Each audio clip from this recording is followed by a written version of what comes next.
At an intersection with no stop signs or working traffic signals, drivers should stop. A. On top of the crosswalk. B. Before reaching the stop line or crosswalk. C. By using a rolling stop. B. Before reaching the stop line or crosswalk. When approaching an intersection with no stop signs or working traffic signals, drivers should stop before reaching the stop line or crosswalk. If no stop lines or crosswalks are present, drivers should stop before entering the intersection.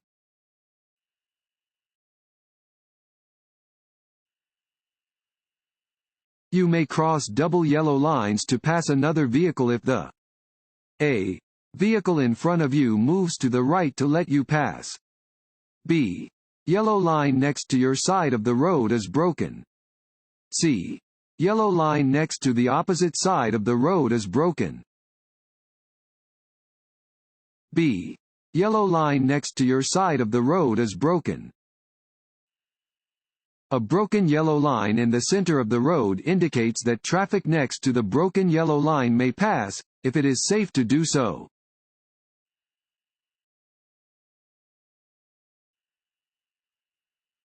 It is unsafe for a child under the age of. Fill in the blank. To ride in the front seat of a passenger vehicle. A. 18. B. 13.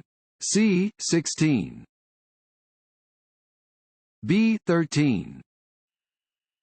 Children under the age of 13 should ride buckled up in a rear seat, in an appropriate child safety seat, or a seat belt. For best protection, they should not ride in the front seat near the airbag.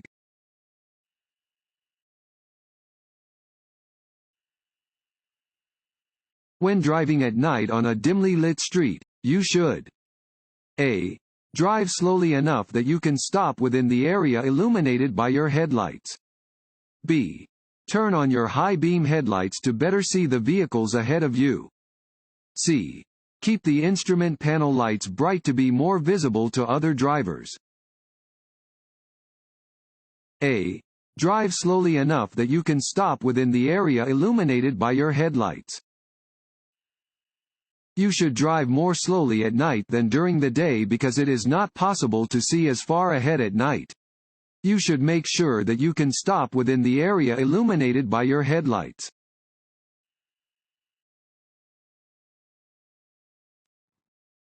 Want to ace your DMV test? Click on the link below and get your guaranteed cheat sheet.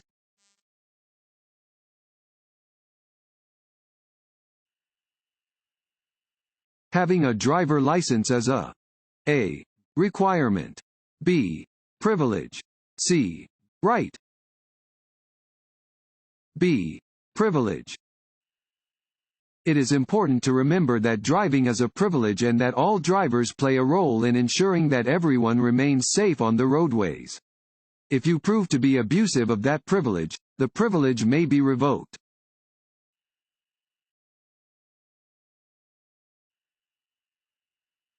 This sign means A. Merge. B. Winding road ahead. C. Reserved parking for persons with disabilities. A. Merge. This sign warns that two lanes of traffic going the same direction will soon merge into one lane.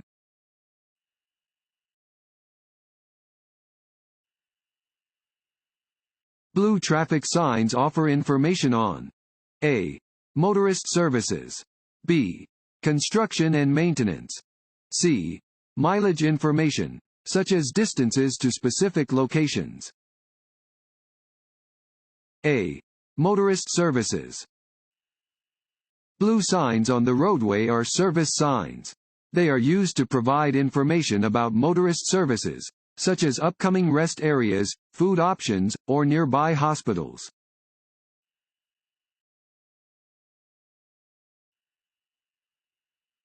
Turn on your headlights anytime visibility is lower than A. 1 mile. B. 2,500 feet. C. 1,000 feet. C. 1,000 feet. If you are unable to clearly see 1,000 feet in front of your vehicle because there is not enough light, you are required to turn on your headlights. Be sure to follow safety regulations for using your low beam or high beam headlights.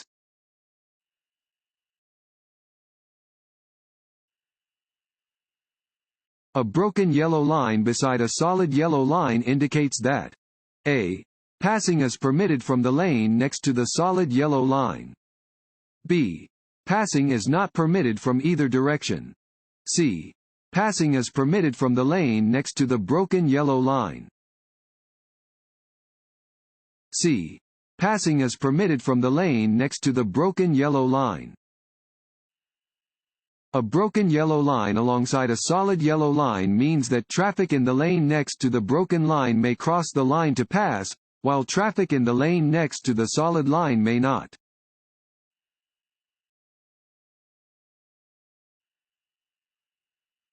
A broken yellow centerline means that A. Passing is not permitted. B. Passing on the right is permitted when the way ahead is clear. C. Passing on the left is permitted when the way ahead is clear. C. Passing on the left is permitted when the way ahead is clear. A broken yellow centerline means that a driver may cross the centerline to pass another vehicle on the left as long as there is no oncoming traffic. Drivers should never cross a solid yellow centerline in order to pass.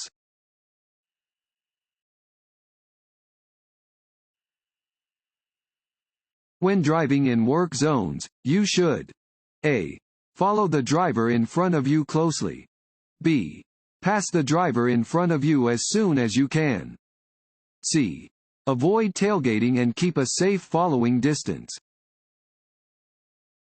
C. Avoid tailgating and keep a safe following distance.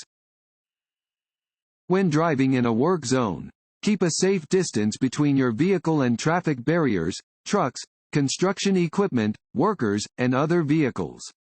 Increase your following distance and do not tailgate.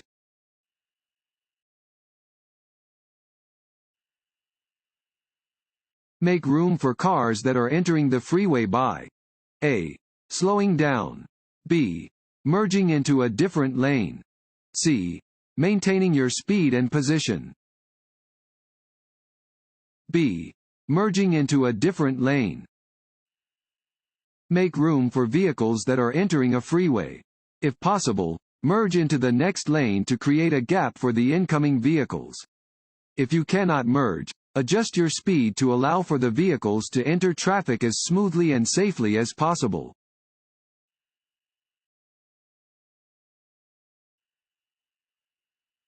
You must show proof of insurance to law enforcement. A. Only if you are involved in a collision. B. If you are involved in a collision or stopped for a citation. C. Only if you are stopped and cited. B. If you are involved in a collision or stopped for a citation. You must have evidence of financial responsibility, such as proof of insurance, with you whenever you drive. You must always show proof of insurance and your license to an officer upon request after a traffic stop or collision.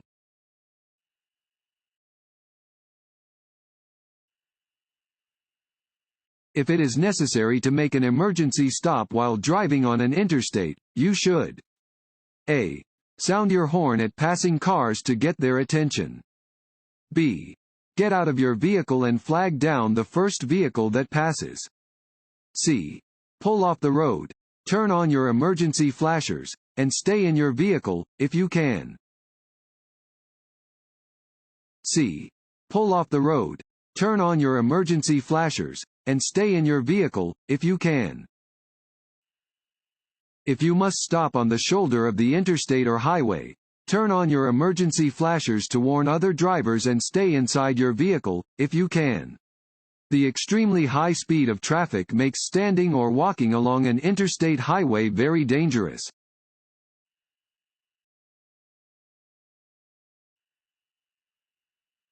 If a child is riding a bicycle near your vehicle, A. Beep your horn. B. Expect the child to be in total control of the bicycle. C. Expect the unexpected. C. Expect the unexpected. Children on bicycles are sometimes unpredictable. Young bicyclists are especially likely to make surprising changes in direction. Remember that children and bicycles are both small in stature and may become difficult to see.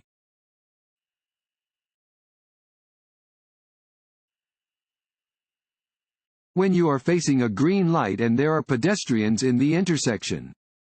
A. You must yield the right of way to pedestrians. B. You have the right of way over pedestrians. C. Pedestrians must wait for you to cross. A. You must yield the right of way to pedestrians. When facing a green light, you must yield to pedestrians and vehicles already in the intersection. Drivers must yield to pedestrians when turning on a steady green signal.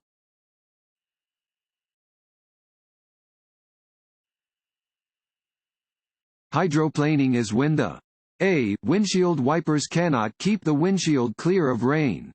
B. Tires lose contact with the road surface. C. Spray from a large truck reduces visibility. B. Tires lose contact with the road surface. As vehicle speed increases and the amount of water on the roadway increases, vehicles tend to ride on a cushion of water and the tires lose contact with the road. This is called hydroplaning. Hydroplaning can cause partial or complete loss of control of the vehicle.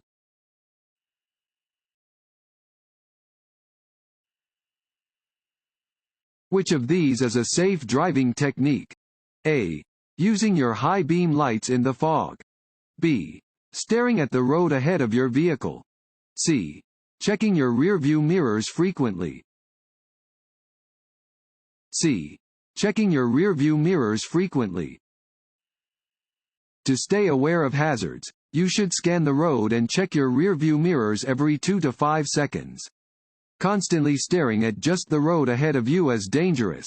If you must drive in foggy conditions, you should use your low beam headlights, not your high beam headlights.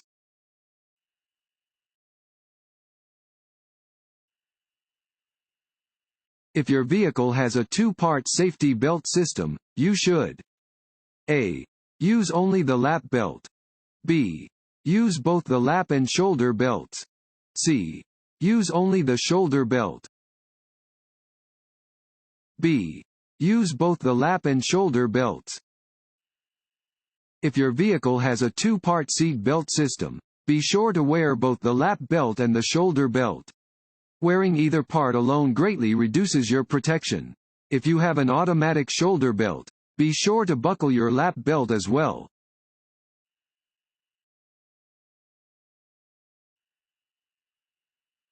When should drivers yield the right of way to pedestrians in a crosswalk?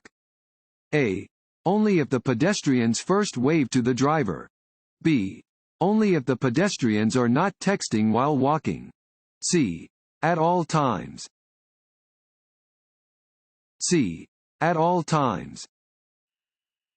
Bring your vehicle to a complete stop at a crosswalk to yield the right of way to any vehicle or pedestrian already in the intersection.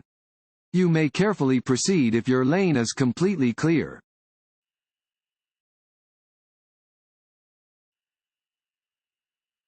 If you must park your vehicle in an area not usually used for parking. A. Park with your reverse lights on. B. Make sure your vehicle is visible to drivers approaching from any direction. C. Park 5 feet from the curb. Stopping distance depends on A. Several factors. B. Only the quality of the vehicle's brakes. C. Only the driver's reaction speed. A. Several factors. Stopping distance depends on several different factors. It depends on the conditions of the road, the vehicle's brakes, and the tires, as well as the amount of time it takes for a driver to recognize the need to stop.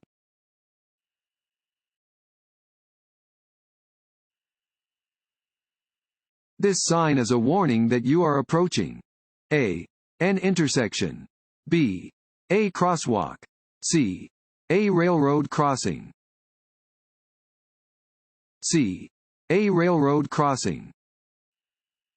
A round sign means you are approaching a railroad crossing. This sign is posted a few hundred feet in front of the tracks and tells drivers to slow down, look, listen, and prepare to stop.